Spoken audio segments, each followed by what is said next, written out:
আসসালামু আলাইকুম দর্শক, শুভেচ্ছা নেবেন। আশা করি ভালো আছেন। আমি কানাডা টরন্টো থেকে বোরহান উদ্দিন বলছি। আজকে দেখলাম কয়েকজন সুশীল সমাজ এর এর মধ্যে ডক্টর জাহিদুর রহমান, ইলিয়াস কাঞ্চন, ওনারা কথা বলছেন বিচারপতি শামসুদ্দিন মানিকের ব্যাপারে। ওনাকে যখন আদালতে নেওয়া হয়েছিল, তো সাধারণ পাবলিক কিল ঘুষি, ঢিল ছোড়া, যে যেইভাবে পারে ডিম ছোড়া, যেইভাবে পারে এভাবে আক্রমণ করেছে। আমি তাদের সঙ্গে একমত হয়ে বলছি, এটা সভ্য সমাজে গ্রহণযোগ্য নয়। পৃথিবীর কোনো দেশই, সভ্য দেশ অ্যাকসেপ্ট করবে না। কিন্তু আমি তাদের সাথে আরেকটি পয়েন্টে দ্বিমত পোষণ করছি। সেটা হলো, মানুষ কেন আক্রমণ করে ওনাদের উপর? আক্রমণটা করে মানুষের মাথায় গত 15-16 বছরে যে জিনিসটা বাংলাদেশের মানুষ পায়নি, সেটা হলো আইনের শাসন। সভ্য সমাজে আইনের শাসন আছে। বাংলাদেশে কি, আমি আপনাদেরকে প্রশ্ন করতে, বাংলাদেশে কি আইনের শাসন আছে? আইনের শাসন নেই। এটা কখন থেকে নেই?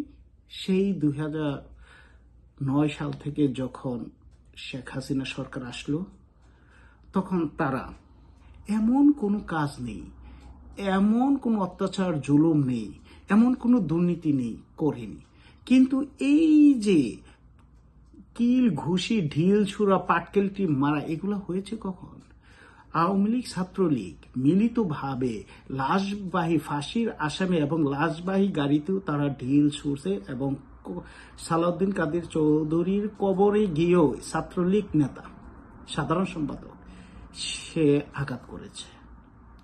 এই যে মানুষের দল এইভাবে, আওয়ামী লীগের একমাত্র টিম ব্যতীত, আওয়ামী লীগের মুষ্টিময় যারা সুবিধাভোগী ছাড়া বাকি বাংলাদেশের মানুষ,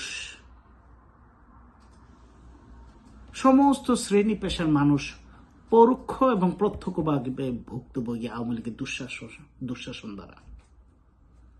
যারা মুষ্টিময় লোক ক্ষমতার ভিতরে ছিল, তারা জানতো আওয়ামী লীগ এই বাংলাদেশটা বেহেশত বানাই ফেলছে, ওনার সাধারণ জনগণ বেহেশতে আছে।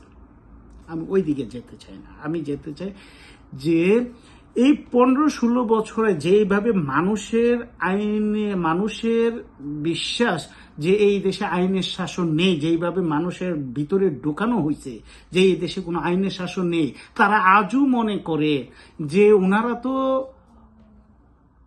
জেলে যাবেন, কিছুদিন শাস্তি হবে, তারপরে বেরিয়ে এসে যাবেন। এদের যথোপযুক্ত শাস্তি হবে না। কারণ কি? কারণ সত্যিকারতে বাংলাদেশে আইনের শাসন ছিল না। যদি আইনের শাসন থাকতো, আইনের শাসনের মানে হচ্ছে প্রতিটা নাগরিক সুবিচার পাবেন। যারা অপরাধী, সত্যিকার অপরাধী, তাদের বিচার হবে। যখন এই ধারণাটা মানুষের মাঝে থাকবে, ওই আদালত চত্বরে গিয়ে কিল ঘুষি ঢিল ছুড়া এটি দেওয়ার দরকার পড়তো না। আজকে জাতির আজকে কি যারা ঢিল ছুড়ছেন, কিল ঘুষি দিচ্ছেন, তাদেরকে দোষারোপ না করে সিস্টেমটাকে চেঞ্জ করার জন্য দ্রুত পদক্ষেপ নেন। তাদের সমালোচনা করবেন না। তারা ভুক্তভোগী, তারা সাফার। আর আপনারা বসে টকশো করেন মাত্র। আপনাদের শরীরের উপর দিয়ে টর্চার যায়নি। সুতরাং এই সিস্টেমকে যতক্ষণ পর্যন্ত চেঞ্জ না করা হবে এবং এই মেকশিওর করা না হবে যে প্রতিটা নাগরিক সুবিচার পাবেন, হয়তোবা ততদিন পর্যন্ত এই কিল ঘুষি থামবে না। ঢালাভাবে ছাত্র জনতার উপরে বা আমাদের স্বাধীনতা নষ্ট হয়ে যাচ্ছে, এই মুখ হয়ে যাচ্ছে, উমুক হয়ে যাচ্ছে, এইগুলো বলবেন না। এত বড় একটা গণ বিপ্লবের ফলে বা গণ অভ্যুত্থানের ফলে একটা আওয়ামী লীগ নেতাকেও পিটিয়ে হত্যা করা হয়নি। এটা হচ্ছে ছাত্র জনতার এই জায়গাটা ক্রেডিট দিতেই হবে। একটা আওয়ামী লীগের নেতাকে কর্মীকেও পিটিয়ে গণ অভ্যুত্থানের ফলে পিটিয়ে হত্যা করা হয়নি।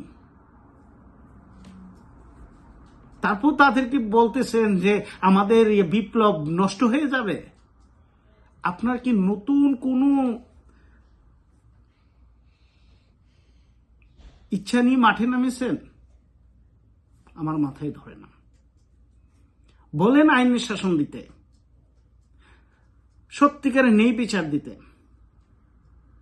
মিথ্যাকে বিতাড়িত করতে, তাহলে এই জাতি আর আদালত চত্বরে কিল ঘুষি ঢিল ছোড়া দেখবে না কখনো।